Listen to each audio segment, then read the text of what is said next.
Yeah, Shlok, yeah. Yeah, sahi hai, of course. Yep, yep. Okay, sahi hai. Cool. So, hi folks. I was just talking to Shlok, my buddy, about his choices on how you can invest in about 500 companies without breaking a sweat. And he's talking about investing in ETFs versus mutual funds. And I think he landed on ETFs, which is what we're going to talk about today. And the topic of today is really about making you understand why I think कि ETFs सही है.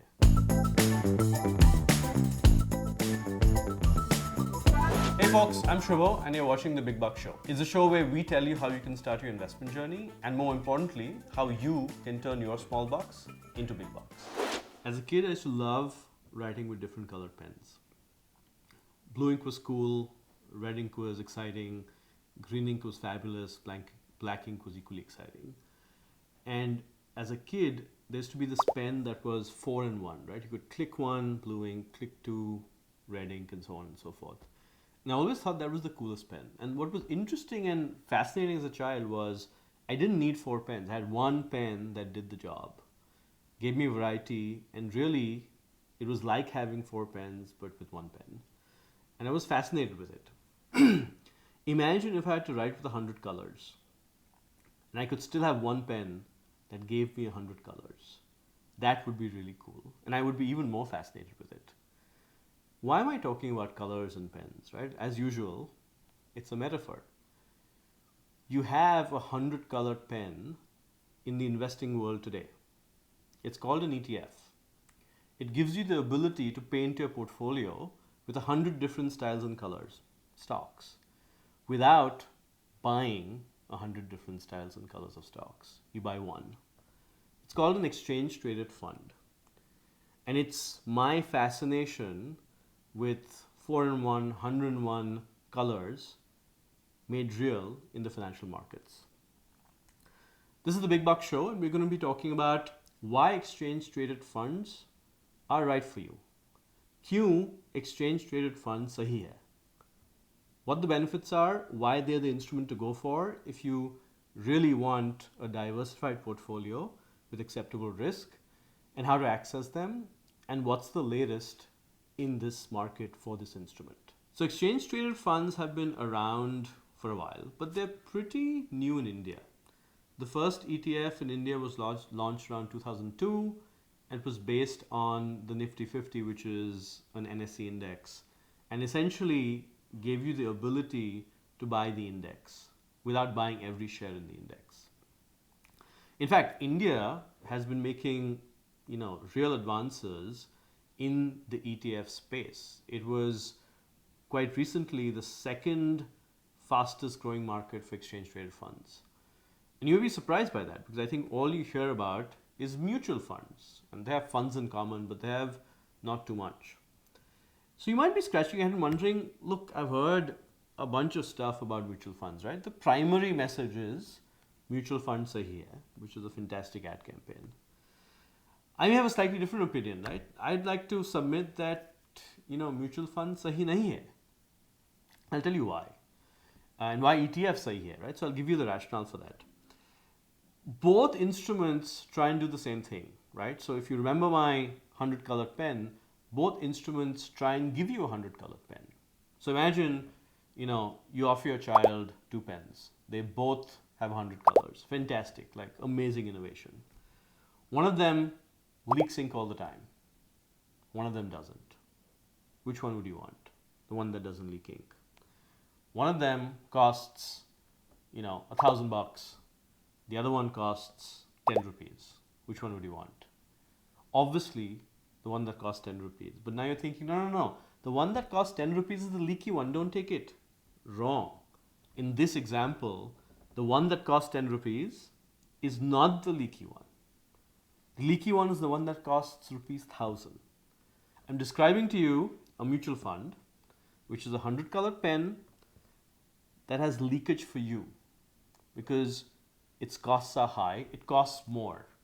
These mutual funds have, when they're sold through distributors, additional direct loads when they sell it to you, and their expense ratios are typically higher.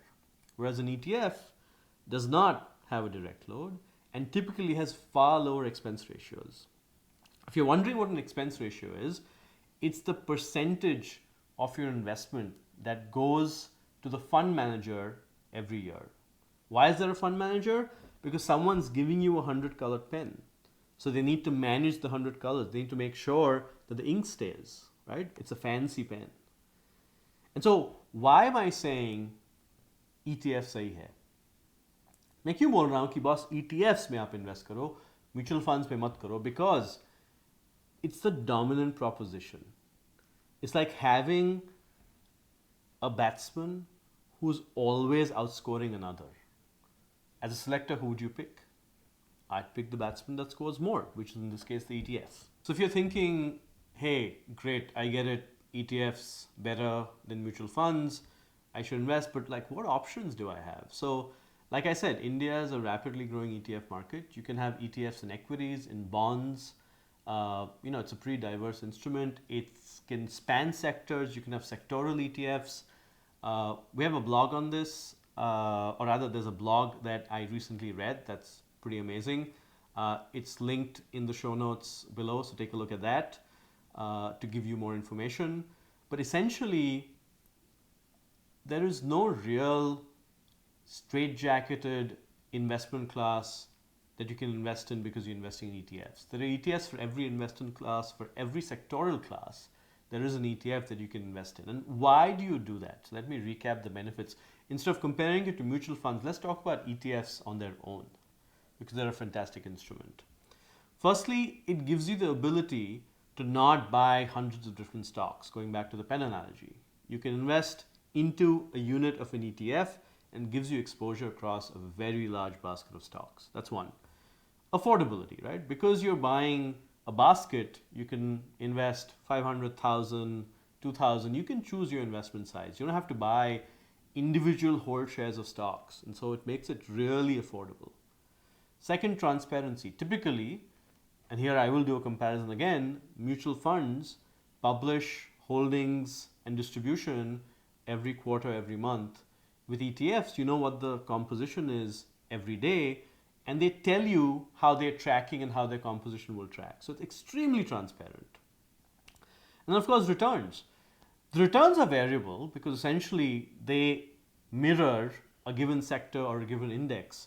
But essentially, it's very closely correlated to the underlying market or sector you want to track. So that's, again, very attractive, right? And finally, let's consider your overall peace of mind. They're typically very well regulated. They're available in a way that, again, digitally extremely accessible. And generally, I'd say, if you want diversification, it's a fantastic instrument. So that's all about ETFs. So we've talked about why ETFs, we've talked about their benefits, we've compared and contrasted mutual funds and ETFs, and you know where I stand. ETF Sahi Hai, to reiterate. Let's talk a little bit about the markets you can invest in from an ETF perspective, going back to our diversification story from a few episodes back, which is that essentially, while ETFs are a rapidly growing segment in India, in the US, they're the bulk of the market. Most US investors invest through a set of passive funds that are ETF funds because it's been proven to be the cheapest, most reliable source of investing.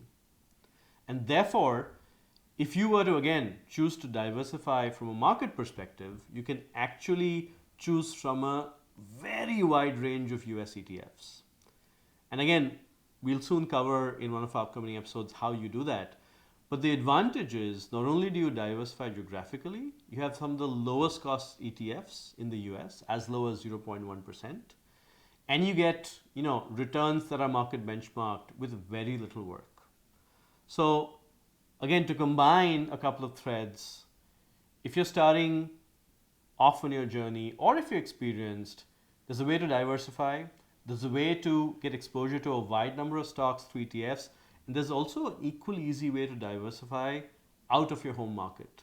And all three of these, when you add them together, they have a multiplier effect of really improving your diversification. Again, to recap, when you diversify, what happens is You typically tend, if you diversify well, to improve returns, but you also significantly reduce risk because you now have different parts of your portfolio that are working differently and are not all attached to the same downside risk. So that was all about ETFs and why I think ETF Sahi Hai. Hopefully that was informative and you can actually act on it. And to make it more actionable, here's a little piece of homework. Look up the Vanguard S&P 500 VOO ETF. You can easily Google it, read up about it, and come and tell us what you think about it. You can either write to us on our email address, or if you're watching this on video, simply add comments. But look at what it does, look at historical return, and come back to us with questions, because you've got to start getting more familiar with one or two of these asset types and truly incorporate them into your portfolio. We'll talk more. We'll have a follow-up episode on specific ETFs and ETF portfolio composition. Till then, this is me, Shubho, signing off. Hey folks, thanks for watching The Big Bucks Show. And tell us how you thought about this episode in the comments below. Subscribe to our channel, please, and hit the notification bell so you get a notification next time a video shows up. Also, don't forget to follow us on social media. We have a Twitter channel, a YouTube channel, and of course, also an audio podcast. And hey, continue watching us so that you can turn your small bucks into big bucks.